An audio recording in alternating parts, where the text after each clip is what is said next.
Hello everyone, thanks for tuning in to today's second video. We're going to have a look at the weather for the next 10 to 14 days for today's second video. So day 10 will take us to the 27th of January, and we'll be able to extend out beyond that with the extended GFS and ECM ensembles because they run to around a couple of weeks. So we'll have a look at CFS V2 at the end of the video for the next 4 weeks, and also one of the CFS runs that showed up yesterday, which had some really interesting weather for February. More about that at the end of the video.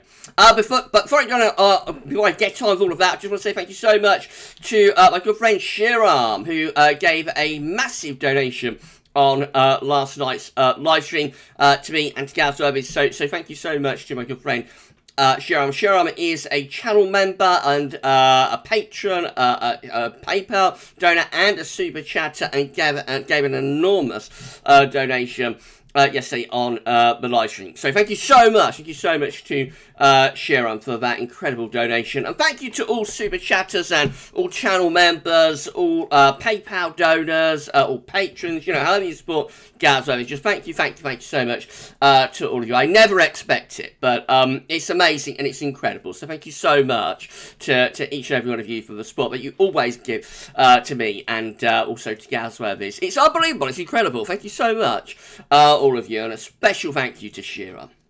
Right, okay, let's just have a very quick look at what's going on in terms of the stratosphere with temperatures at 10 HPA.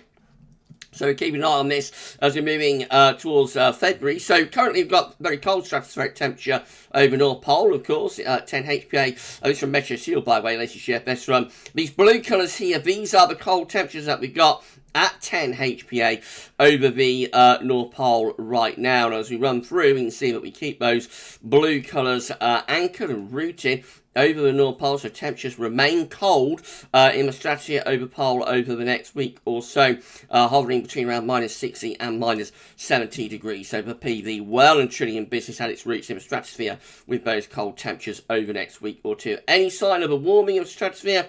Let's see what happens. So towards the end of the GFS 6 run, we do get a little bit of a warming going to take place over on the Pacific side of the Arctic. So this isn't into the North Pole. This is over around the edge of the North Pole on the Pacific side.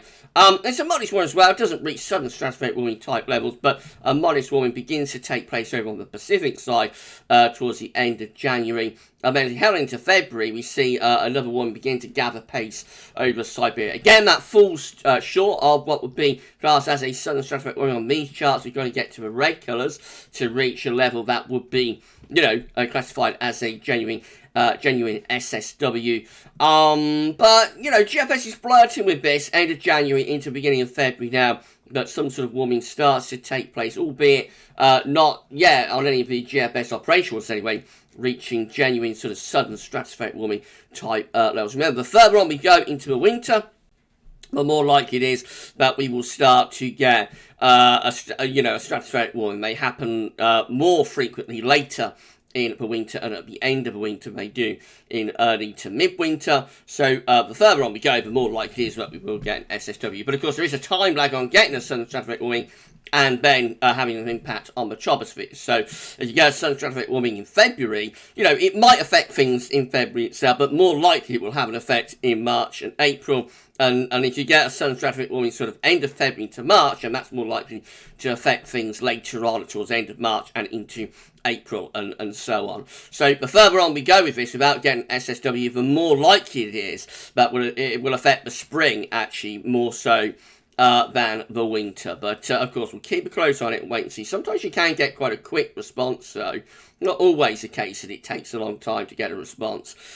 You remember in 2013 we had a big stratospheric warming just after New Year of 2012-13, and within about a week really we was already starting to find ourselves going into a colder pattern really. Of course it might have been coincidence, but you know, it was fairly quick response that time, but other times you don't get a response at all to southern stratospheric warming. Sometimes it doesn't really have a tropospheric response. Every SSW is different, and in any case we aren't yet reaching what would be classed as an SSW on these forecast charts. So we're just going to wait and see how it plays out. Of course we will continue to monitor what's going on in the stratosphere over the next week or so.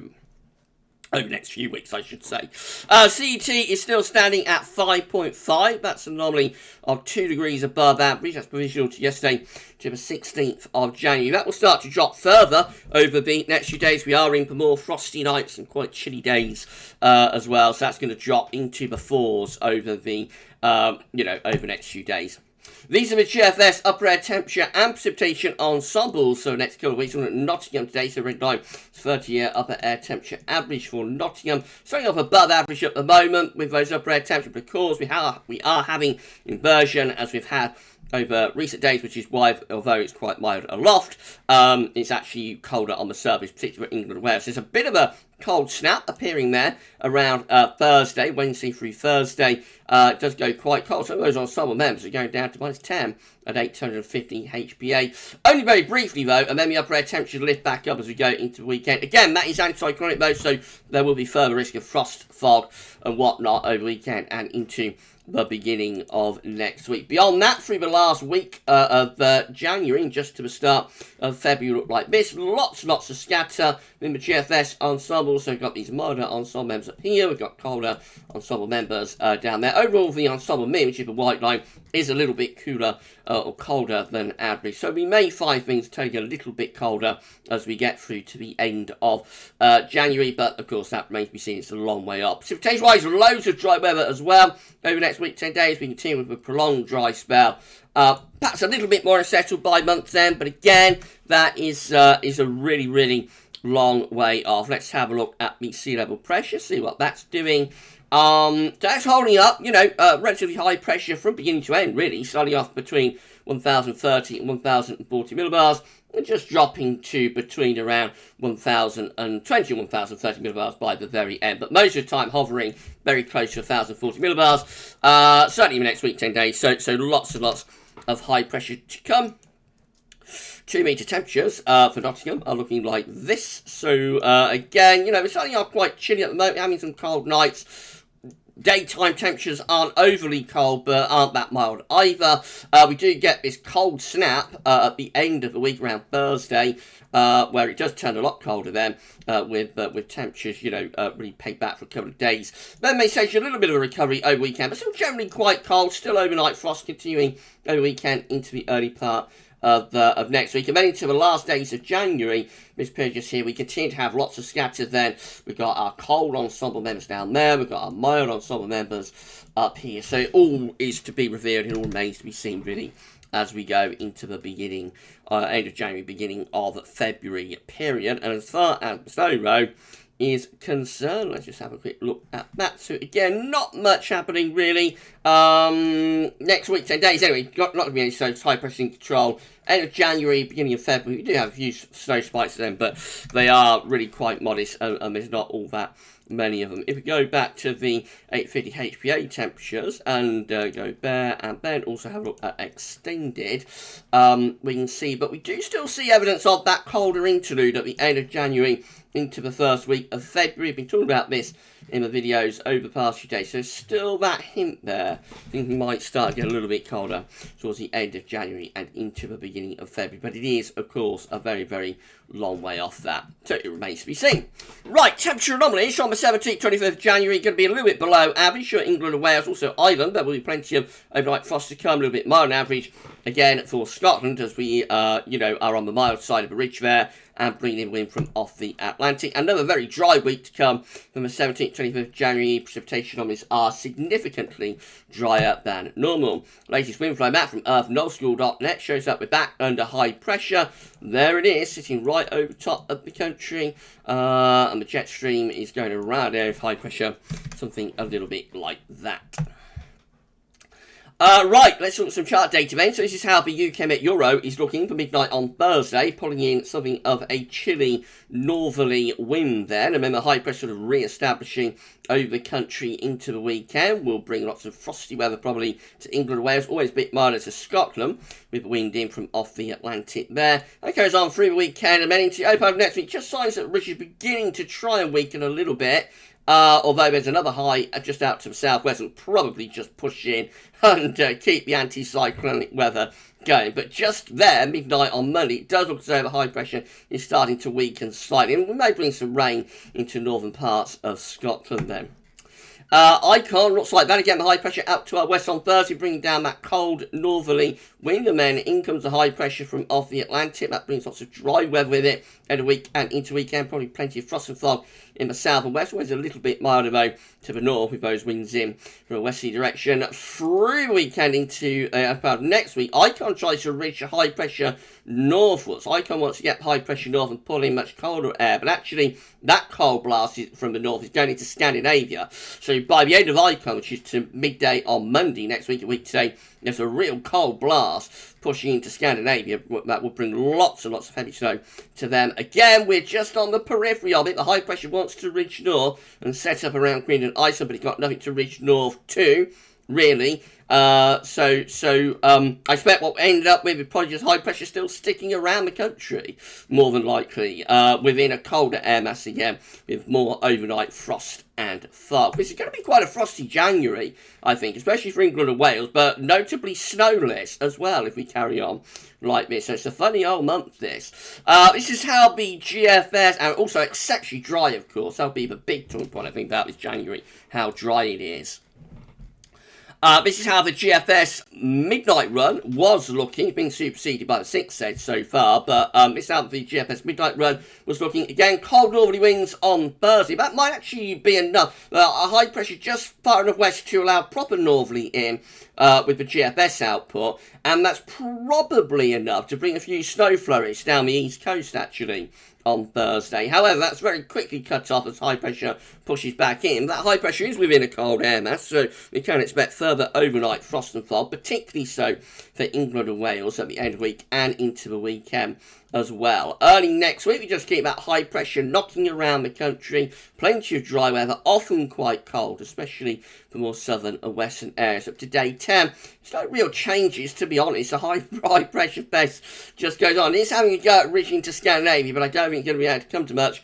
Going to have lots of energy still going on around Greenland and into the Norwegian Sea and whatnot. So any attempt to reach Scandinavia with high comes to naught, and we just remain under high pressure, really, especially for England and Wales, and bring in a little bit more of the west wind. Another northerly there by the 29th of January, again, very much on the edges of it, on the periphery, just not getting that high pressure away from us. Enough to the north and the west. And then by the very end of GFS midnight run, we break the high pressure down and we go into a different type of weather. This is 2nd of January. We begin to go much more westerly and wet and windy and start to look a little bit zonal then.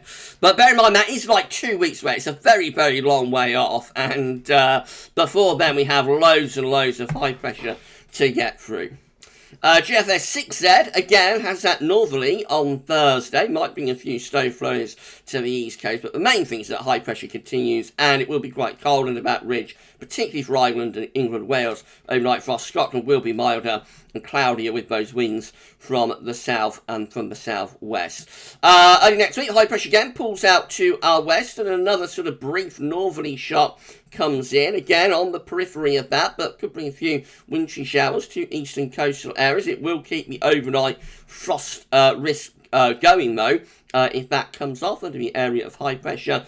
Then moving up towards day 10, a better attempt to try and ridge the high pressure to Scandinavia. So the high pressure there on 26th of January, day 9, is having a really good go at ridging Scandinavia, just not quite coming off. And so eventually the high pressure just pulls back west again, and on it goes. Eventually, though, look at this, what the GFS 6Z does is that it does sort of push it a little bit further northwards and starts to pull in a proper sort of easterly, northeasterly there. So eventually we do pretty much go into an east or northeasterly that does bring cold air, into southern and east areas in particular, and probably some snow showers into southern areas. And then by the end of GFS 6 there, the high pressure having a go at ridging up north again, up towards Greenland and Iceland. But the main thing with that is that, again, just has lots of frost with it, really, over the rest of January, further frosty nights on regular periods, and will probably end up like slightly colder than average, unbelievably, after such a mild start. Moving on to the GM. If you enjoyed the video, then please smash the like button. Make sure to sub to the channel. Thank you so much for doing that. And drop a comment. Don't know anything about this at all of our videos. Thank you so much, everyone. GM, again, takes that high pressure just out to our west and pulls in a little bit of a northerly type wind. And then the high pressure just sort of sits around the country, really, as we go into the weekend. Again, being within quite a cold air mass, so frost and fog will continue. The gruesome twosome, plenty of that over the weekend. And then early next week, GM tries to reach a high pressure northwards. It wants to get high pressure towards green. It doesn't really come up. It does finish up with like a flimsy Scandi high, really, by day 10. It's the 27th of January. No easterly at this point, but it's trying to set high pressure up over Scandinavia. And then we've got the ECM, which again is pulling in this cold northerly wind on Thursday. That gets cut off very quickly, but we go into high pressure, so there will be plenty of frost and fog at the end of the week and into the weekend. I would have thought that England, Wales, Wales milder for Scotland.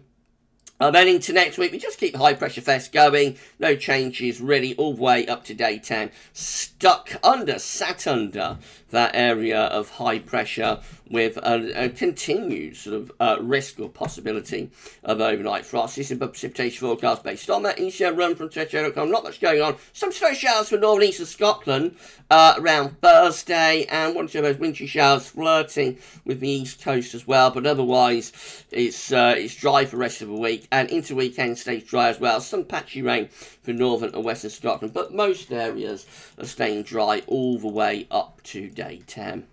These are the options that are on the table within the ECM ensembles today for day 10, which gets 27th of January. 12 members.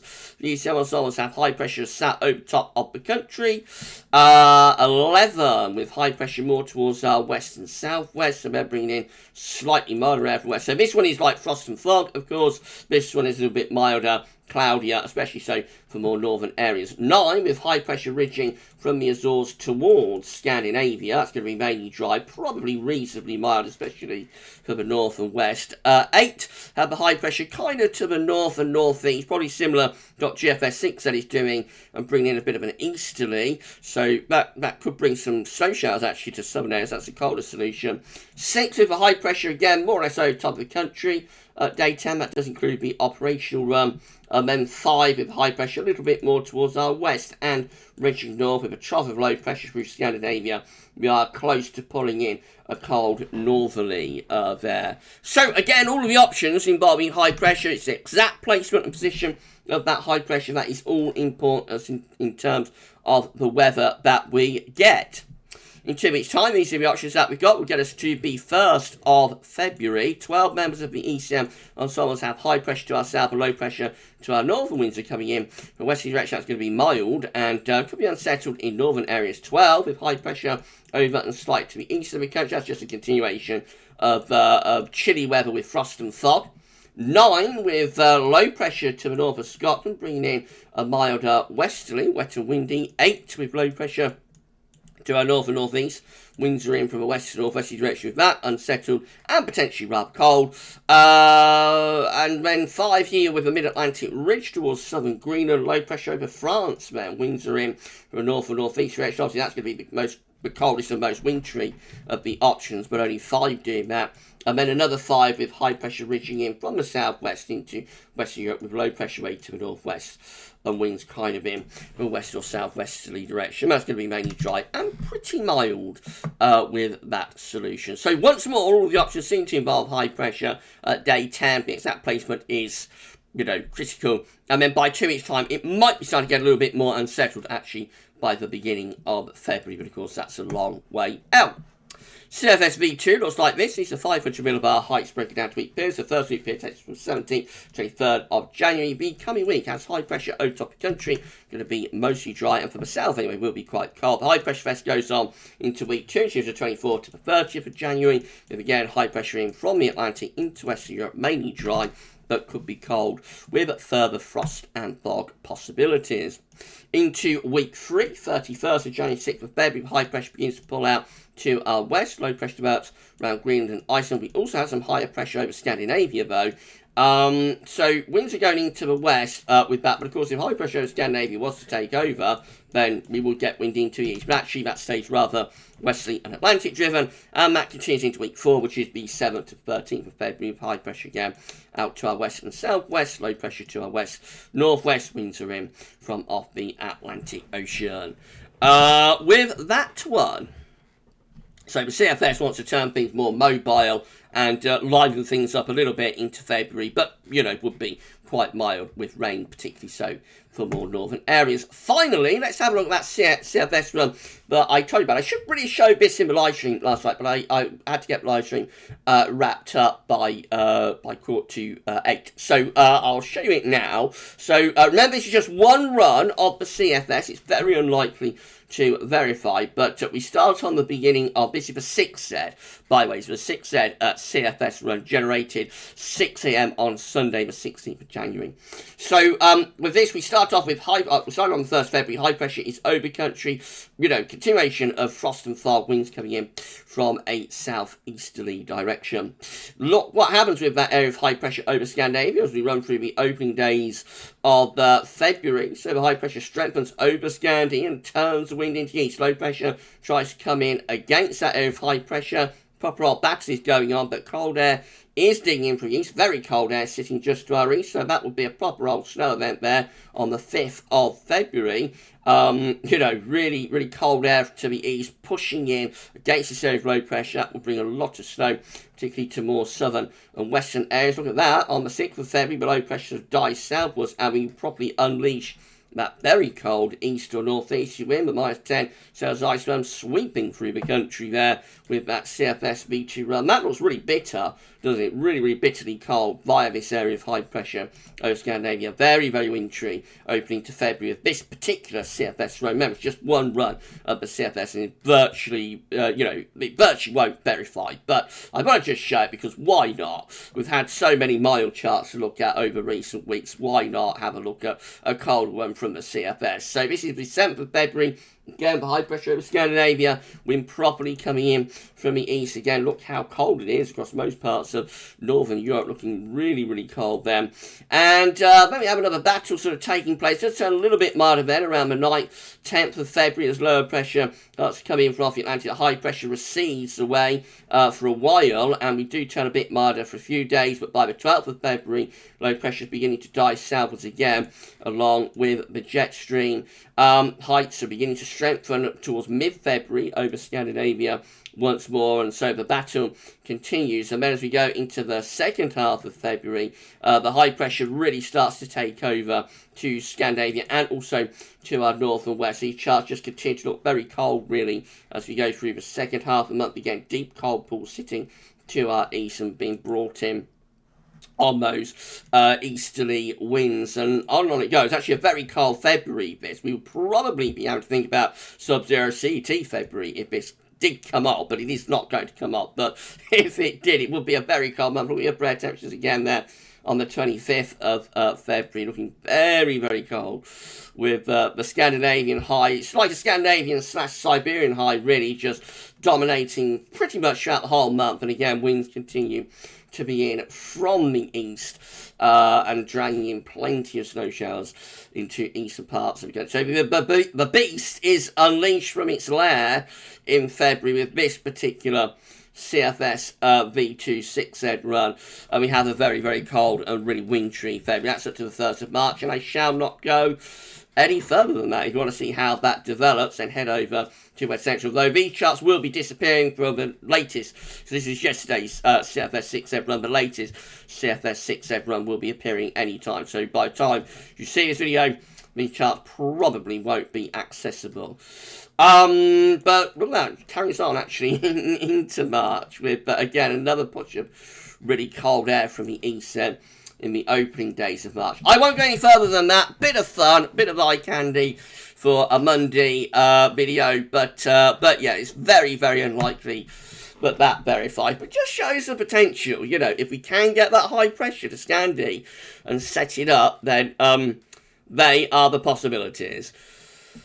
but I doubt we will. Right, if you enjoyed the video, please smash the like button, make sure you sub to the channel. Thank you so much for doing that. Don't forget to tell your friends and family about GavsWeatherVids. Thank you so much. Get them to subscribe as well. And drop a comment. Let us know what you think about this and all of our videos. Could that CFS run come off, you know, in February? What do you think? I don't think it will, but we'll see. Let me know in the comments what you think about that. Right, okay, just say that. So that's all of today's videos out of the way. Only two of them, but that's today's vids done. Tomorrow we'll have the 6 AM upload. We will also have the ECM WF extended European outlook, you know, for the next 4 weeks / 6 weeks, and a 10 to 14 day as well. So do keep checking back to the channel for more. But for this video, that's all for now, and thanks for watching.